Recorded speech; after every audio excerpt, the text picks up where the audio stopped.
declining. Marseille contacted the plane and asked what altitude the plane was cleared for, but they received no response at all. Over the next 30 seconds, Marseille tried to contact the flight crew 2 more times.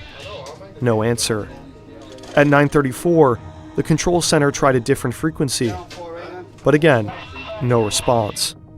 From 9:35 until 9:39, the Marseille control center tried to contact the flight crew multiple times over different frequencies. An air traffic controller from the French air defense system also tried, as well as another aircraft.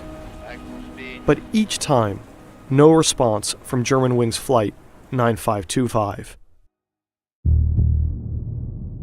At 9:40, radar contact was lost.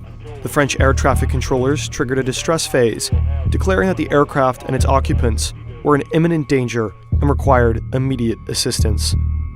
At 9:41 a.m., Flight Germanwings 9525 crashed into the side of a mountain in the Alps. Because there was no access by road, emergency crew had to be brought in via helicopter. The plane was completely destroyed, the debris field vast, but the pieces of the craft small. The cockpit voice and flight recorder were found in the same week, although they were both severely damaged. When flight investigators stitched together the data, a story of intentional action formed. The plane was hijacked, but not by terrorists. Let's go back.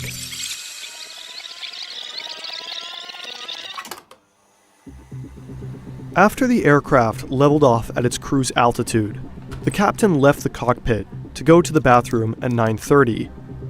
While he was in the bathroom, the plane was almost immediately set for a different altitude in the cockpit. At 9:34, the captain came back and requested access, but he got none.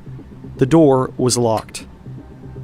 As he stood in front of that cockpit door, the captain began to understand.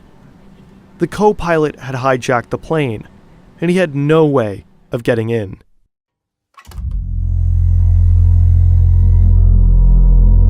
After 2001, cockpits were changed in order to protect those flying the plane from potential hijackers. To enter the cockpit, a crew member has to call the cockpit on the intercom and press the pound key on a keypad, which buzzes the cockpit.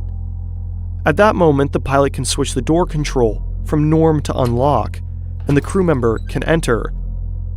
The crew is also given emergency codes, which they can use if there are concerns for those in the cockpit.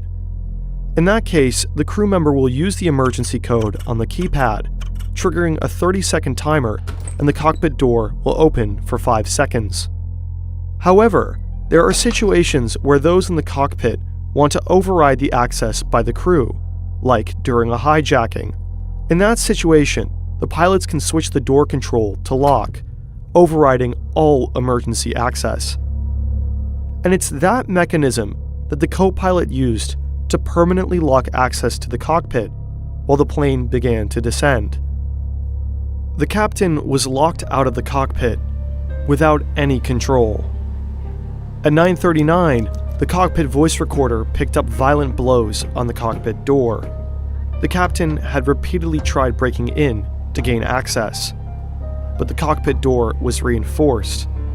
Made to withstand armed hijackers, the captain stood little chance.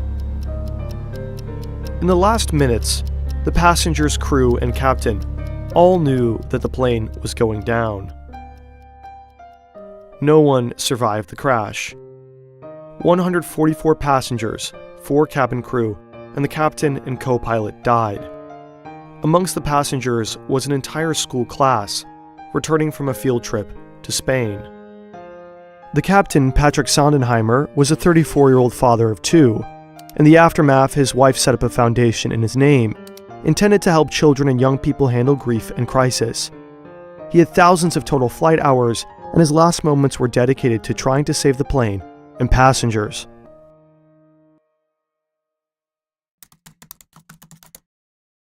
The co-pilot was 27 years old, and from a young age, he was passionate about flying. His bedroom had posters of Airbus, Boeing, and Lufthansa, and he'd become an expert glider pilot as a child.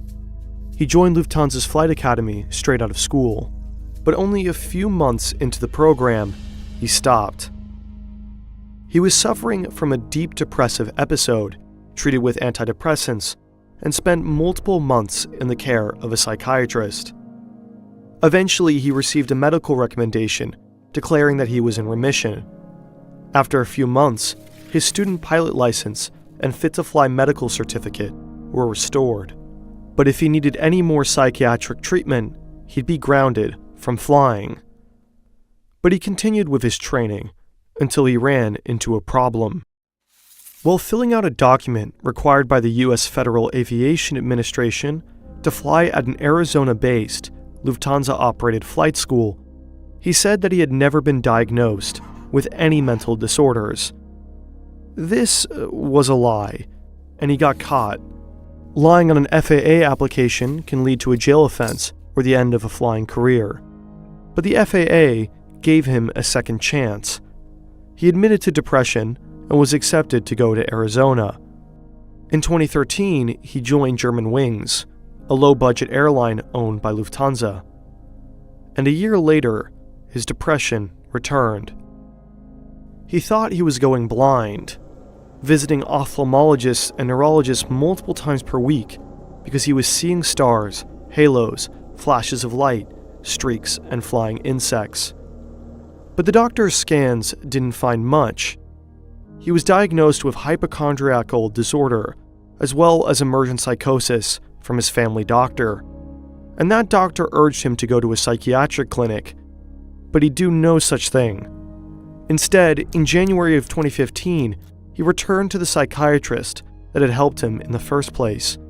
He received psychotherapy and went on heavy antidepressants while continuing to work and fly. From February to March, he received multiple sick notes from multiple doctors.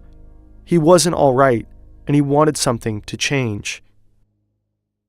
4 days before the crash, he turned to his computer to understand the locking mechanism on the Airbus A320 cockpit door. On his outbound flight from Dusseldorf to Barcelona, he tested the descent settings for a moment while Sondenheimer was outside the cockpit. On the return flight, he used it to bring down the plane. How could this have happened? Pilots are required to do health screenings and annual checkups, but mental health is easier overlooked than physical. Since pilots operate under an honor system, they're expected to self-evaluate their health. And this can be an issue. The co-pilot was declared unfit to work by his doctor, but he decided to just not tell his employer. But if someone like him is a risk to public safety, a doctor can break doctor-patient confidentiality and report him to authorities. So why didn't at least one of the multiple doctors who wrote multiple sick notes and declared him unfit to fly think that the co-pilot may have presented a risk for public safety? Enough of a risk that he couldn't be trusted to report himself. We don't know. The doctors may have believed the co-pilot was a risk to himself, but not to others. Being depressed does not make you a killer. Or maybe the doctors were just scared. Breaking doctor-patient confidentiality does not come without risks. It's even possible cultural factors could have played a role. Privacy and data protection are valued really highly in Germany. But trying to understand why doctor-patient confidentiality wasn't broken is a dilemma and issue best left to healthcare professionals and ethics professors. And unfortunately, we're YouTubers. So we encourage you to read more about it in these articles. Nonetheless, when you're watching this today, it's important to understand that this type of incident is incredibly unlikely. In the aftermath, the European Aviation Safety Agency proposed multiple safety regulations. Psychological screening for pilots increased, and multiple airlines adopted a two-person in the cockpit at all time rule, although Lufthansa has recently phased this out. In 2015, Germanwings was rebranded to Eurowings. The decision was made prior to the crash. In the end, Lufthansa compensated the families of the victims, but there are questions about whether it was enough. The families have faced losses that no money could ever heal.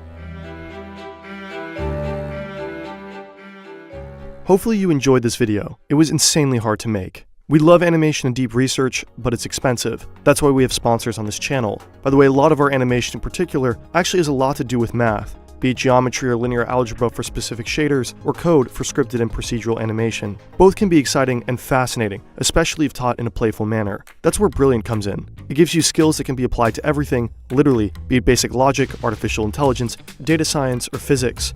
But it gives it to you in a way that isn't earth-shatteringly boring. To try everything Brilliant has to offer, free, for a full 30 days, visit brilliant.org/fern or click on the link in the description. The first 200 of you will get 20% off of Brilliant's annual premium subscription. You always have your phone on you, which means Brilliant always gives you access to learn math and science anywhere, even if it's only for a few minutes each day. You can improve your skills while on a tram, walking, or while your significant other is trying to connect with you.